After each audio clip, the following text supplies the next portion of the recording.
Nangangarap po ako ng ko. Tapos pinapabalik ako. Para hindi nga po ang bitay.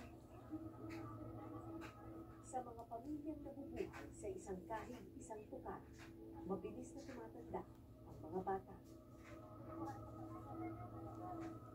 Hindi ako magtataka kung pagdating ng panahon, matututunan din nilang maghanap buhay sa piling ng mga patay. Mas maraming tao sa pangalawang lamay na pinuntahan ni Nanay Lisa. At tulad ng dati, hindi rin niya kilala ang namatayan.